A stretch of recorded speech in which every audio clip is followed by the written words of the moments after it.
ጸሐፊ ተውኔት፣ ገጣሚ፣ ሀያሲ፣ ደራሲ ጋሽ አያልነህ ሙላት ቤት ዛሬ ተገኝተን የአዲስ ጨዋታ እንግዳችን አድርገናቸዋል። እንኳን በደህና መጣችሁ ቤት ለምቦሳ። ከዚህ ሁሉ ሽልማት ግን የሚቀድም የሚልቅ አንድ ሽልማት ያለ ይመስለኛል። ጠላ ጠጣንበት አበማ ይሄን አንደኛ ወጥተህ ዋንጫ የወሰድክበት ሽልማት ነው። ተናገሪ ማማ ሁሉም እንስማው፣ የትኛው ነው ልጅሽ ላንቺ የሆነው ያንቺ ምንለው? ጋሼ አብየ መንግስቱ ካነሳን አይቀር ባንተ ህይወት ውስጥ እንደው ሁለታችሁ አለብኝ ብለህ ታስባለህ? ስኮላርሺፕ ነፃ ትምህርት እድል ከራሻ ሀገሮች ጋር ተነጋግረው ምን ብለው ወደ ራሻ የላኩኝ ሰዎች። የሶቪየት ቆይታ እንዴት ነበር?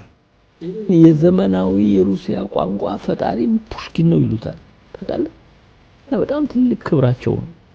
እንግዲህ ይሄንን ሁሉ ይጄ የሄድኩ ሰው ነኝ። ያው እንግዲህ በደርግ ጊዜ በዚህ መንገድ ታሰርክ፣ ከዛ ደግሞ ከዩኒቨርሲቲ ደግሞ በሌላ ጊዜ ደግሞ ተዋራርክ። ቀንዲል ቤተ ተውኔት ብሶት የወለዳቸው ናቸው። ለምን ከአዲስ አበባ ዩኒቨርሲቲ ስባረር